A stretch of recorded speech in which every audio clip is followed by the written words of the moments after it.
Okay, so when you plug your memory card in, you can just go and push. There's this import button in the library module. So Lightroom has a top part. Lightroom has a top part, basically, the left side, the middle, and the bottom, which is like your film strip. So when on the top, you choose which module you're in. And the only two modules you probably ever need is the library module and develop module. That's the heart of Lightroom. On the library module, that's like for managing your photos. It's a library. And the develop is your darkroom, basically, which is a copy of Adobe Camera Raw filter in Photoshop. So you press import and you find your camera and your memory card, and it's very smart in finding them. And then you can copy them in one place in your computer. So I want to choose the pictures folder into a subfolder called camp photography. And it's really awesome. You can organize in one folder or organize by date, and it will do that all for you, but we're not going to get into that. And it's very smart, so you can not import the photos that you already imported. So it has like this don't import suspected duplicates button. So if you shoot and then shoot again, it will automatically not import the new photo. So I press import, and that copies all my raw files into a place in my computer and then introduces them to Lightroom. So Lightroom is what they call a non-destructive editing program. And that means it's not going to really touch your raw files. You're going to tell it, show me the raw files this way. So when you increase the exposure on your photo, you're basically saying, make a brighter version of this and show it to me. So it's going to make a JPEG out of the raw right away and then show that JPEG to you, basically. So yeah, it doesn't really touch the photos themselves. It's just, oh yeah, that big video kind of took a long time to import. Yeah, it's really fast, but that video, the 2-minute video I accidentally recorded, that kind of slowed it down a bit. All right, and your photos are here. You can just start looking at them, and these are raw photos, and that's why Lightroom is awesome, because like it's so fast in opening these. These are my Ken photos, points I was trying to make. And let's go to this guy, which is our main photo, basically. It's kind of slanted, and I probably won't fix that. That's a Photoshop thing, but we'll see. You might be able to do something.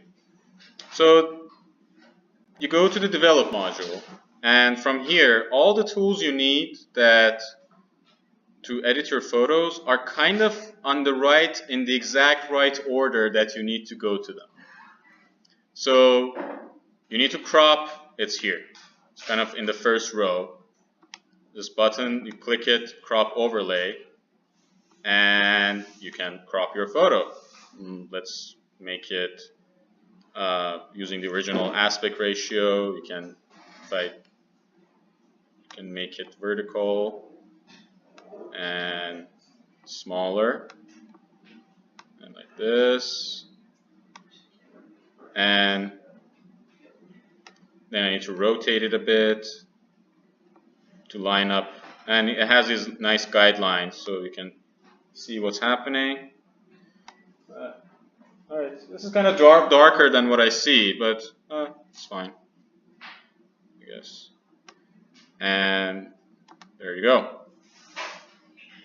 Right? I don't like the framing of it, so let me just make a square frame.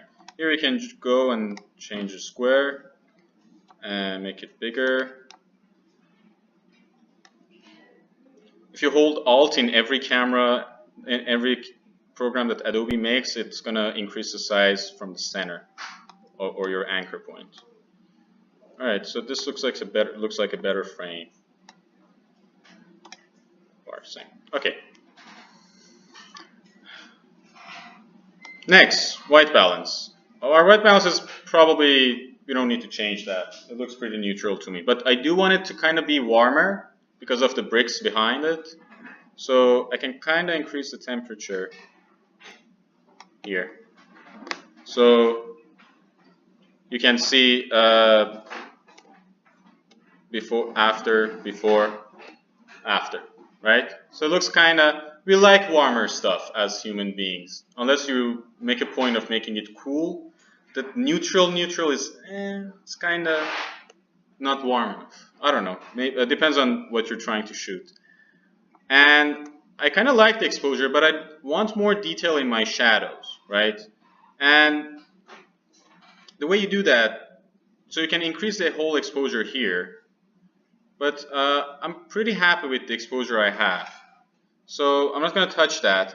The highlights, these are my highlights. And these are pretty bright as they are, so I don't want to really touch them. The shadows, however, I can just manipulate them and you would know what is happening. So the shadows will control the darker parts of your photo, and the black will control the extreme dark parts of your photo.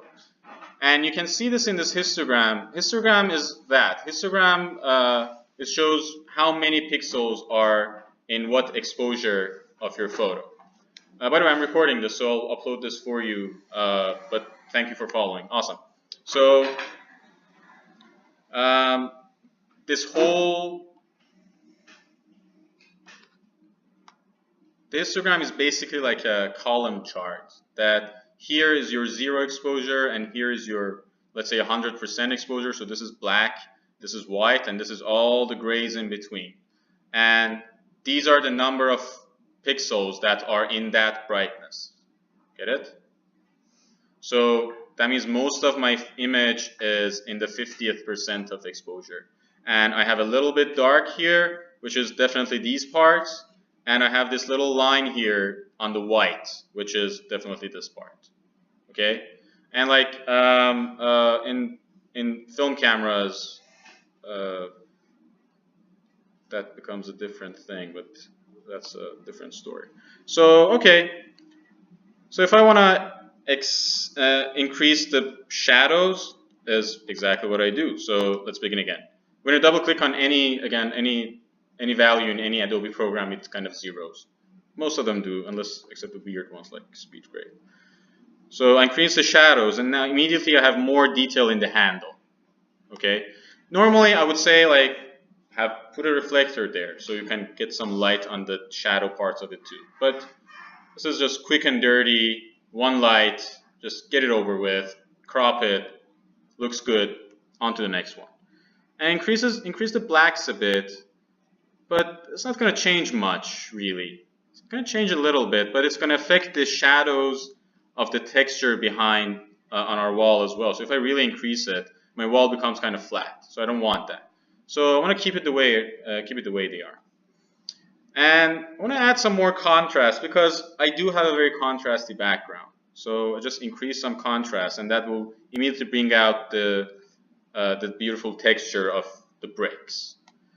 And if you and there's also this one called clarity, which on Instagram is like pop, basically, which is kind of a sophisticated contrast, which is basically contrast in the midtones. So when you add clarity, it adds punch to your photo, and I'll demonstrate. This is punch.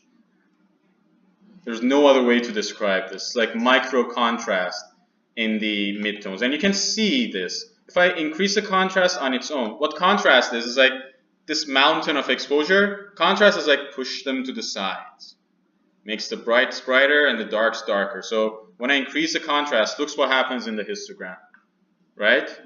The mountain goes to the side. Okay, so that means more pixels in the dark and the bright sides. So this was my contrast. But if I do it with clarity, only the midtones will be affected. So not all of it. Clarity is for contrast for all of it. Clarity is for the midtones. So see a little increase in the middle. So that means like pushing the middles to the sides of it, right? Okay, so not too much. It will look wet when you do it too much. It looks too edgy and like wrong, in my opinion. People sometimes not overdo it all the time. And I'm happy with the color. You have saturation and vibrance, and saturation is your normal saturation. Vibrance is kind of like the smart saturation, so it kind of makes sure you're not clipping. What I mean by clipping is like saturation is like contrast between the different channels of color. So as you can see, you can look at the histogram, the blues and the reds are getting further away from each other. And that increases like color contrast, which is like saturation basically. And you can overdo it and looks like this, which is kind of weird. Vibrance is more careful, so just look at the way it moves in the histogram. It doesn't go too far. So if you add a little bit of vibrance, not a bad idea. Especially vibrance is very careful of skin tones. So if you have like a portrait image and you want to increase the general saturation of it, if you use vibrance, the face wouldn't turn red too quickly. There's some protection there. And you might want to get rid of this thing. And you can do it in Photoshop much easier. Not much easier. You have so many tools to do that in Photoshop. Here you have this tool called spot removal, and it's like the spot removal in Photoshop. You can increase the size here, and you can increase it even more, and you can click, and it's going to sample from some other location to that. It's kind of like the stamp in, and then you can move this circle around, maybe like put it here, or maybe like just next to it so it would blend better. And right now it doesn't exist anymore. Easy. And now we're done with this.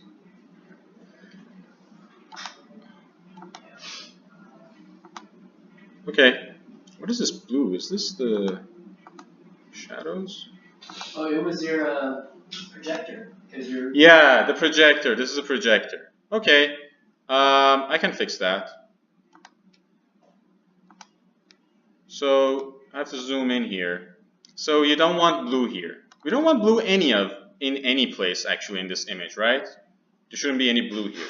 So you can just go, we have this hue, saturation, luminance slider, and it has this tool. You pick this up and put it over the color you want to get rid of, and you make sure it's in the saturation. So it's going to change the saturation of that color. And you click and drag it down, and the blues are gone. And so it's a mixture of blue and purple, neither of which we need in this image because there is no blue and purple in this image. Can you do that for all the controls? Yes, I can go and change the reds, but there's a lot of red in this image, so it's going to affect everything. Yeah, Lightroom rules, right? Yeah. So yeah, that's how you get rid of the colors that you don't want.